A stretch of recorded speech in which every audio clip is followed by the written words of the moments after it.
atas beberapa petunjuk kita bisa menemukan yang akhirnya kita lakukan penangkapan terhadap tersangka, dan tersangka juga mengakui melakukan daripada pembunuhan ini di 2 lokasi dan 2 TKP yang berbeda. Jumlah korban pembunuhan berantai yang dilakukan tersangka Sarmo, warga Kecamatan Girimarto, Kabupaten Wonogiri, Jawa Tengah, bertambah.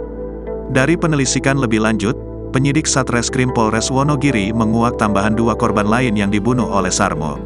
Kapolda Jateng Irjen Pol Ahmad Lutfi menyatakan, hasil penyidikan mengungkap total korban yang dibunuh tersangka Sarmo sebanyak 4 orang.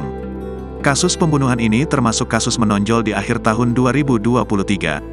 Terungkap 4 korban yang meninggal dunia dengan cara dibunuh oleh tersangka Sarmo, kata Lutfi saat menggelar jumpa pers di Mapolres Wonogiri, Sabtu, tanggal 30 Desember tahun 2023.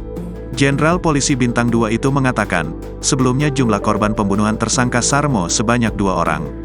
2 korban itu adalah Agung Santosa, warga Desa Sajen, Kecamatan Trucuk, Klaten. Kemudian Sunario, warga lingkungan Panggil, Kelurahan Jatipurno, Kecamatan Jatipurno. Sedangkan 2 korban lainnya yang baru terungkap yakni Katiani, warga Desa Sanan, Kecamatan Girimarto, Kabupaten Wonogiri. Polisi menemukan kerangka Katiani di sekitar TPU Jiriharjo, Kecamatan Pupelem, pada tanggal 16 Mei tahun 2020. Sedangkan 1 korban lainnya bernama Sudimo, pemilik lahan yang disewa oleh Sarmo untuk penggergajian kayu di Dusun Ciman, Desa Semagar, Kecamatan Girimarto. Jadi korban Katiani dibunuh dengan cara dicekik dan dibenturkan. Kemudian dirampas uangnya, sedangkan Sudimo dibunuh dengan cara seperti 2 korban yang terungkap sebelumnya.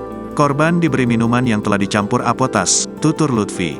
Dengan tambahan 2 korban baru, lanjut Lutfi, total 4 korban pembunuhan yang dilakukan oleh Sarmo. Diberitakan sebelumnya, penyidik Satreskrim Polres Wonogiri menjerat Sarmo alias Raja Tega, tersangka pembunuh berantai di Kecamatan Girimarto, Kabupaten Wonogiri dengan tuduhan pasal 340 KUHP tentang pembunuhan berencana.